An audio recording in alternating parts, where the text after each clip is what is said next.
l'euro-dollar, la paire a gagné du terrain la semaine dernière et une consolidation va peut-être intervenir avant une reprise de la hausse. Oui, alors après le rachat de Crédit Suisse par UBS, les marchés ont continué de se faire peur avec la première banque allemande, Deutsche Bank, mais on oublie que Deutsche Bank n'est pas le prochain Crédit Suisse et l'Europe n'est pas la Suisse. Deutsche Bank possède un bilan qui est solide et elle a réalisé 5,6 milliards d'euros de profit et les autorités européennes et je dirais asiatiques aussi ont confirmé qu'il n'y aurait pas d'effacement pur et simple de la valeur des coco bonds avant même celle des actions. C'est ça qui a enflammé, je dirais, le marché obligataire.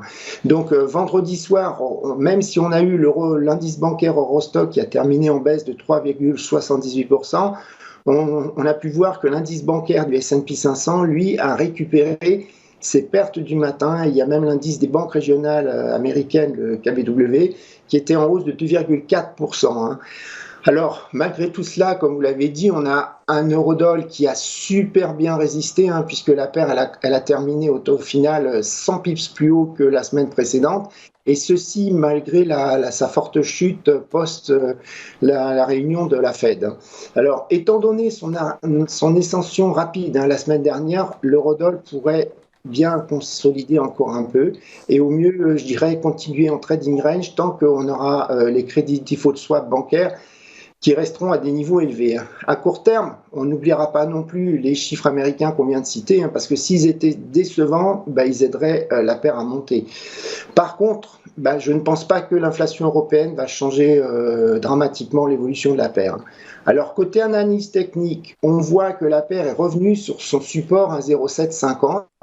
Alors, on a le support intermédiaire qui était le plus haut du range précédent, 1,0530, 1,07, donc qui maintenant est devenu un support.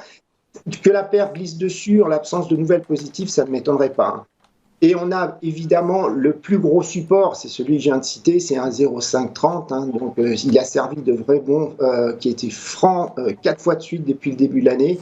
Donc voilà, sauf problème bancaire, on ne devrait pas y retourner. Alors côté résistance, il y a un 0,830 qui est une résistance intermédiaire. Et ensuite, on a un 0,92030 qui a été le plus haut qu'on a revu juste après la réunion de la Fed. Et c'est aussi le plus haut de janvier.